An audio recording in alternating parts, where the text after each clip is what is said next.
Hi.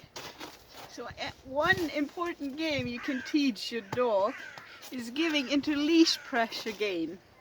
This game will, so often when we get a puppy, we put a leash on them, we put a collar on them, a harness on them, and we expect them to know what it means when we pull on the leash. We try to move them.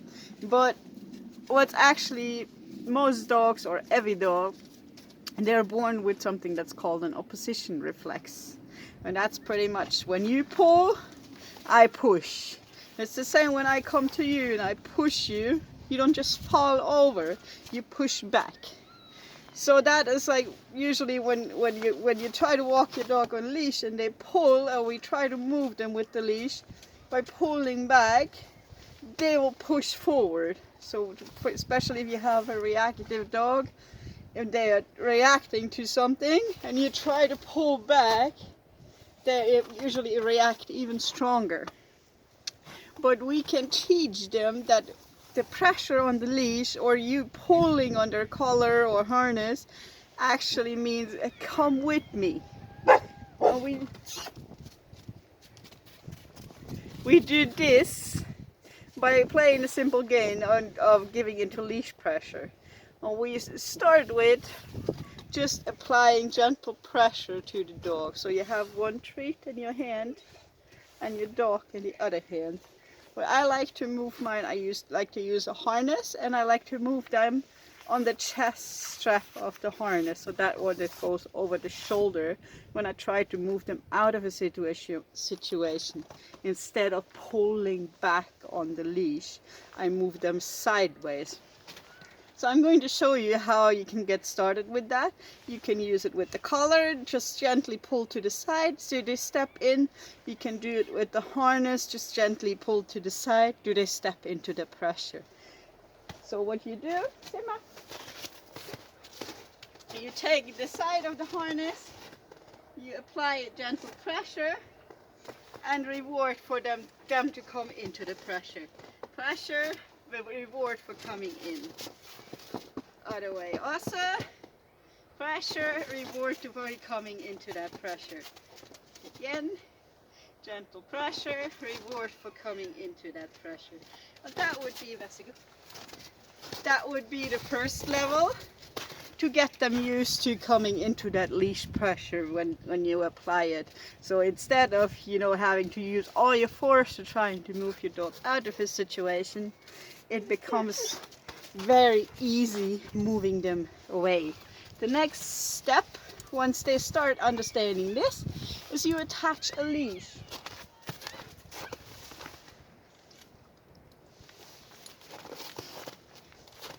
So you have the leash attached. I like to use a double clip leash when I'm trying to work around a lot of dogs or people, because it just makes it easier to move. With Simba, I usually use what is called a retriever leash, which is pretty much, it has a clip on one side and a collar on the other side. I always make sure it has a stop, so we don't want to choke our dog, so it stops about the same size as a regular collar would, which is very practical for dogs, for example, that have very small hats, where the collar comes over, or with Simba, because he has a lot of neck fluff. So a regular flat collar usually would slide right over the ears.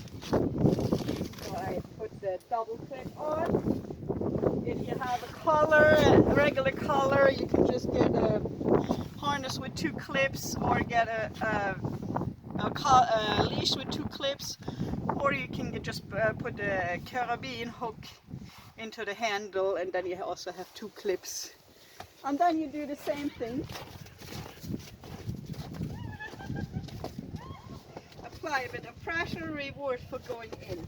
Apply a bit of pressure, reward for going in. Apply a bit of pressure, reward for going in. Apply a bit of pressure, reward for going in. Okay. So this would be the next step.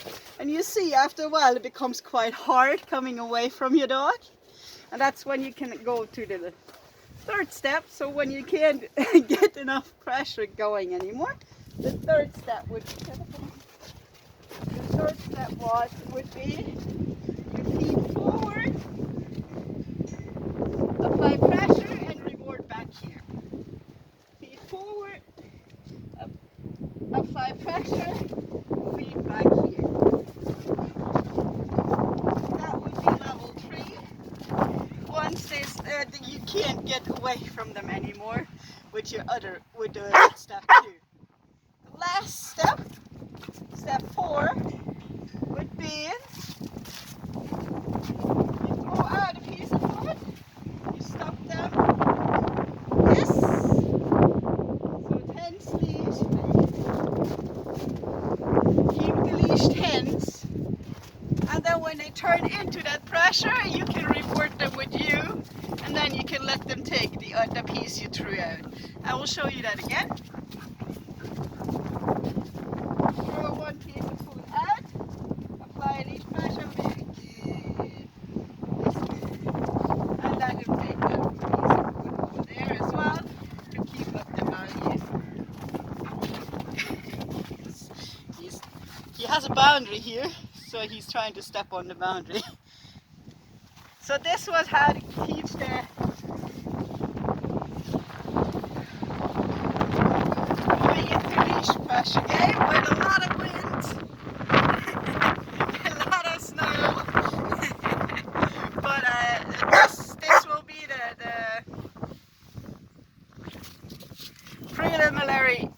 preliminary learning for the A to B game, where we can move the dogs out of the situation by playing leash pressure. This is also very helpful for loose leash walking, because the tense leash starts to become the cue for your dog to come back to you. So this is a visual cue. There's kids sledding. There's tense leash starts to become a visual cue. Simba, it's okay. See, he's like, I'm not done training now. Go get it. The tense leash starts to become the cue for your dog to step into you and come back to you. So you don't even need to tell them to come or go gentle. So one, it will help you with loose leash walking, and two, when your dog is reactive and it pulls towards another dog or person or car or whatever they're reactive to, the leash tension automatically becomes the signal for them to disengage and come back to you. So the reaction in itself will become milder and milder, because they're giving themselves the cue for come back to here, come back here, take yourself away from the trigger, you get a reward back here. So you can also practice this, for example, on your walks. When your dog tries to pull you somewhere where they want to sniff, just stop, keep the leash tense, don't yank on it or anything. We're not yanking, we're just holding the leash. And as soon as they step into the leash, make the leash go slack, you mark yes, and then you reward them around you, and then they can go sniff. So do not just mark the leash going slack and reward with going forward again, because then you have a dog that just steps backwards. Instead, reward around you, and then you can go sniff. So they have to come in before they get to come out again. So that was giving into leash pressure game. Very, very helpful game. Very nice game. I practice it all the time on my walks. So it doesn't take much. Whenever they pull, it's an opportunity to play giving into leash pressure. Bye!